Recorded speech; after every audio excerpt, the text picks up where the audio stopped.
everyone, welcome to Intersection Talk. Saudaraku, salah satu statement atau pernyataan yang paling sering saya dengar, baik itu dari mulut orang Kristen maupun juga mulut orang-orang non-Kristen, adalah bahwasanya begini, gak apa-apa, semua agama itu sama saja. Semua agama itu sama-sama mengajarkan kebaikan. Biasanya pernyataan itu muncul di dalam sebuah skenario, misalnya ketika berbincang dengan seorang yang baru dikenal, kemudian lama-kelamaan, kemudian terungkap bahwasanya mereka berbeda agama. Kemudian untuk menjaga supaya mereka tetap bisa bercakap-cakap dengan baik, berelasi dengan baik, maka kalimat ini muncul, nggak apa-apa, apapun agamanya, kita itu sama-sama mengajarkan kebaikan.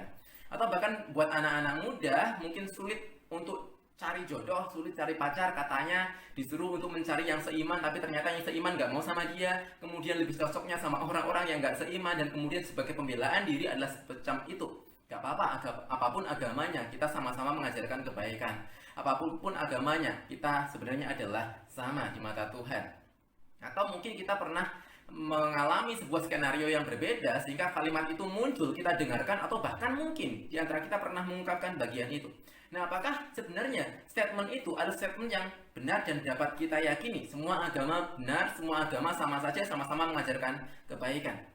Saudaraku, kalau pertanyaannya apakah semua agama mengajarkan kebaikan? Mungkin kita bisa jawab, ya, semua agama mengajarkan untuk memiliki sebuah moralitas yang baik. Nggak boleh nyolong, nggak boleh fitnah, nggak boleh bunuh, dan segala macamnya. Semua agama mengajarkan hal-hal itu. Tapi saya katakan bahwasanya persamaan-persamaan itu hanya sebuah persamaan-persamaan yang superficial, yang hanya permukaannya. Karena ketika kita mau menilai lebih dalam lagi secara jujur, maka kita akan menemui perbedaan-perbedaan yang lebih fundamental antara agama satu dengan agama yang lainnya. Misalnya saja Al-Quran, surat An-Nisa 157-158, dengan eksplisit menyangkal bahwasanya Yesus itu pernah mati di kayu salib. Dan karena Yesus tidak mati, maka secara otomatis juga dia tidak bangkit dari antara orang mati. Dan kemudian juga surat Al-Maidah 72, 116, An-Nisa 171 menyangkal keilahian Yesus Kristus. Tentu saja pernyataan itu sangat bertolak belakang dengan inti kekristenan. Misalnya saja Roma 10 ayat 9-10 yang mengajarkan bahwasanya Yesus itu mati, bangkit, dan karena itu kita memuja dia sebagai Tuhan. Inti kekristenan adalah penyembahan kepada Yesus sebagai Tuhan. Jadi kita bisa melihat sebenarnya di antara agama-agama ada perbedaan yang fundamental yang kita nggak bisa kemudian mengatakan sama saja. Harus milih salah satu. Apakah Yesus itu mati, disalibkan, dan bangkit, dan kemudian dia adalah Tuhan, atau tidak? Jadi sekali lagi mengatakan semua agama itu sama sebenarnya cukup tidak fair, karena sekali lagi kesamaan-kesamaan itu hanyalah kesamaan-kesamaan yang superficial, sedangkan kita sedang mengabaikan persoalan-persoalan atau perbedaan-perbedaan yang lebih fundamental. Tentu saja dengan mengatakan seperti ini saya tidak sedang berusaha untuk mencederai semangat kebangsaan kita, persatuan kebangsaan kita. Apalagi ini dalam masa-masa yang masih hangat-hangatnya kita memperingati kemerdekaan Republik Indonesia, di mana kita kemudian menjaga semangat kebangsaan kita, persatuan kita, apapun agamanya. Dan seringkali itu juga yang dilakukan orang yang menjadi sebuah alasan kenapa mereka mengatakan semua agama sama, supaya tidak ada ketersinggungan, supaya masing-masing bisa menjaga persatuan dan kesatuan bangsa. Tapi saya yakin juga bahwasanya dengan kita mengatakan bahwasanya kita berbeda, itu bukan berarti kita mau mencederai semangat kebangsaan dan persatuan kita.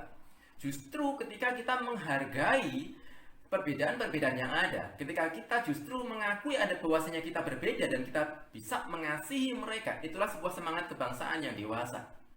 Kasih kita kepada penganut agama yang lain justru diuji ketika kita masing-masing menyadari bahwasanya kita punya perbedaan yang fundamental yang mungkin bahkan tidak bisa disatukan, tetapi kita bisa saling menghargai, kita bisa sama-sama membangun Indonesia. Itulah sebuah semangat kebangsaan yang lebih dewasa, saya pikir. Jadi sekali lagi, bagaimana kita kemudian memahami keunikan doktrin kita masing-masing, bahwasanya setiap agama berbeda. Dan bagi setiap kita yang adalah orang-orang percaya, orang-orang Kristen, saya mendorong kita untuk terus belajar apa keunikan iman Kristen yang di dalamnya kita menambatkan iman kita, menambatkan hidup kita. Dan dengan itu kita dengan berani menyatakan keunikan iman kita itu kepada orang lain yang akan berbeda.